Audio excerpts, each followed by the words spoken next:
Congresswoman Jasmine Crockett just delivered a blistering takedown that should terrify anyone who thinks law enforcement can be weaponized for political revenge.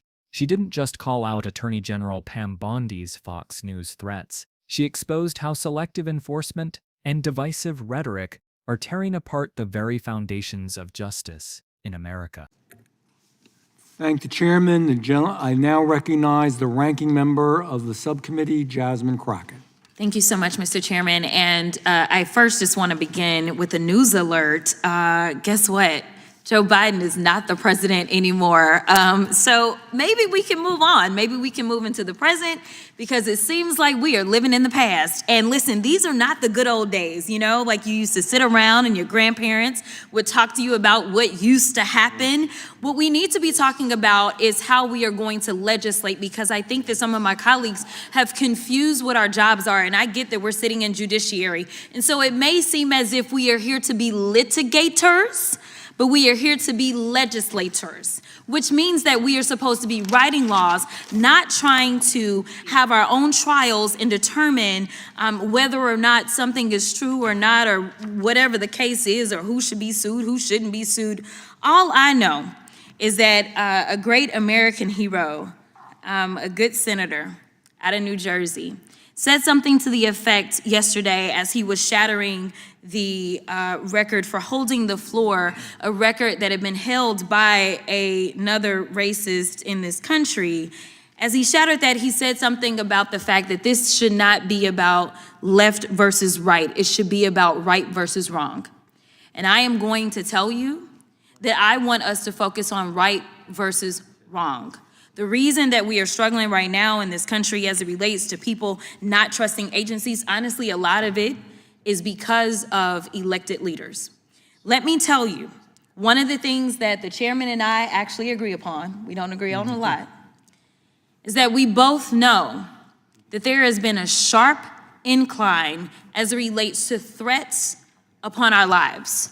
Regardless of what side of the aisle you sit on, we both know and agree that as sitting members of Congress, we both are enduring more death threats than anybody should in this country. And I believe that it is because of the divisive rhetoric, and it is because of the selective enforcement of things. And so when we have, and I'm gonna be clear, because I had remarks and I'm going a whole other way. To have the sitting Attorney General go on, and I'm gonna call it faux news. I know some of y'all love it, but it's fake to me. To have her go on Fox News and to then decide that she wanted to send a threat to me, it was wrong. Because here it is, she is the highest law enforcement agent in this country, and people are watching and they are consuming this information, and they are believing that simply because I decided that I wanted to exercise my right to free speech, which I am not abridged from doing, that she then wanted to then politicize something that should not be politicized.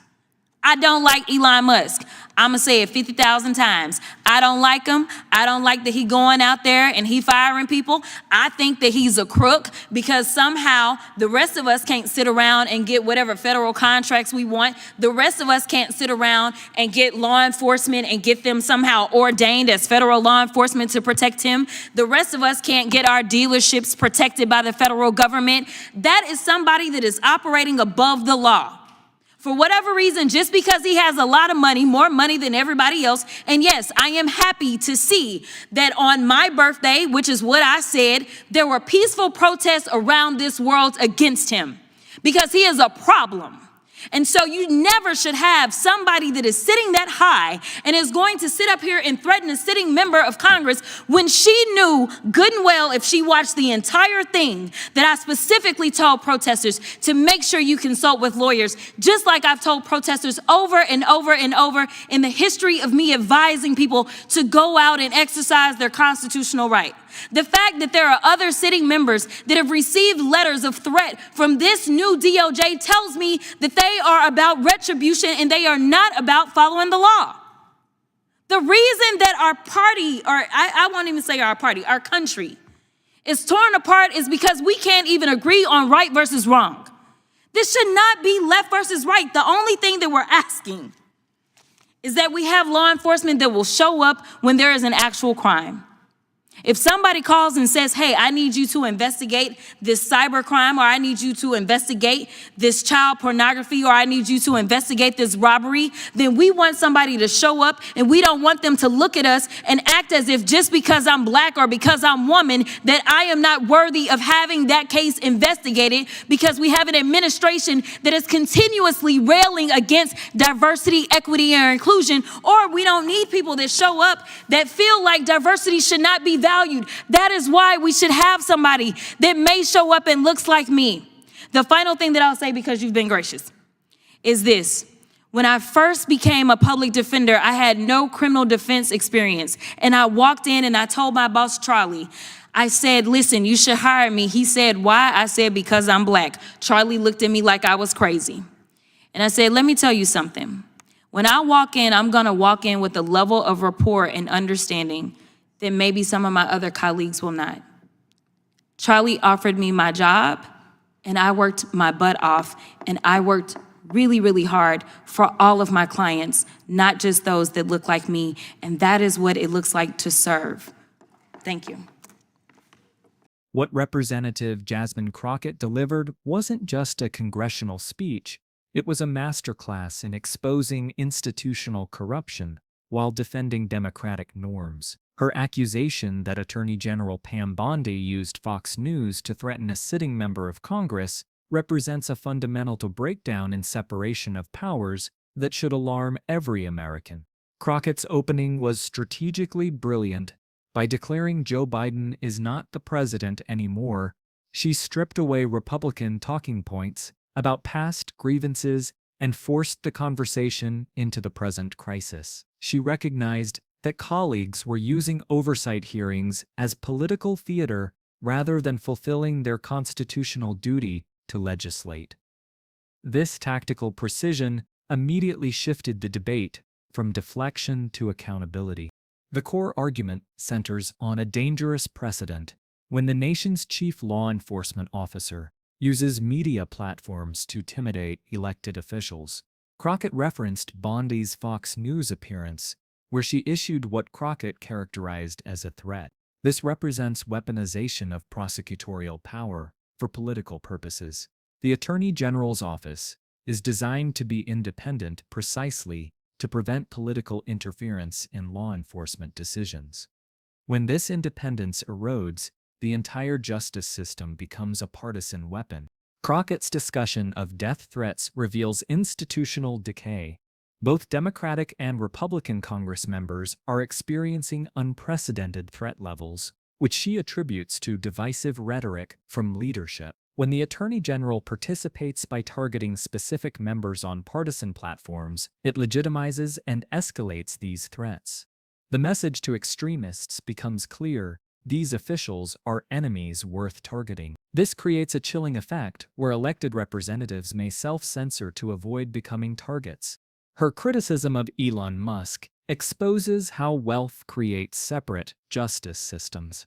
Crockett's point about federal contracts, law enforcement protection, and dealership protections isn't just about fairness, it's about rule of law. When billionaires receive government benefits unavailable to ordinary citizens, the legal system becomes tiered rather than equal. Her birthday reference to peaceful protest demonstrates proper channels for dissent, something she actively promoted by advising legal consultation. The most troubling aspect is her revelation that multiple Congress members have received threatening letters from the current Department of Justice. This suggests coordinated intimidation of legislative oversight, striking at the heart of checks and balances. When the executive branch uses prosecutorial threats to silence legislative criticism, democracy itself is under attack. The pattern resembles authoritarian playbooks from other nations.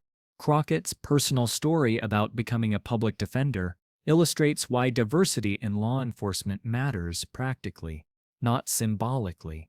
When she told her boss to hire her because she was black, she highlighted a professional advantage that would benefit all clients. This challenges the current administration's attacks on diversity programs by demonstrating their practical value. Her success came through hard work, serving all clients equally, proving that representation and competence aren't mutually exclusive. What makes Crockett's intervention particularly powerful is her refusal to engage in false equivalencies. She distinguishes between legitimate criticism and actual threats, between peaceful protest and criminal behavior, between partisan disagreement and institutional corruption. These distinctions preserve democratic discourse while defending democratic institutions. This nuanced approach prevents the normalization of genuinely dangerous behavior. The speech reveals how authoritarian tactics work incrementally, normalize attacks on institutional independence, use official platforms to target critics, then employ prosecutorial power to silence dissent. Crockett's warning about this progression is pattern recognition based on historical precedent. Each step seems reasonable in isolation, but collectively destroys democratic safeguards. Crockett's speech matters because it demonstrates how to defend democracy without abandoning democratic principles. She used her platform to expose corruption while respecting institutional norms, criticized specific actions while affirming the system's underlying legitimacy, and challenged abuse of power while exercising her own power responsibly. If we care about maintaining independent law enforcement, if we believe elected officials should criticize the executive branch without fear or retaliation, if we think wealth shouldn't determine access to justice, then Crockett's warnings demand attention. This isn't about partisan politics, it's about whether American institutions will remain accountable to the people they serve or become tools of those who hold temporary power.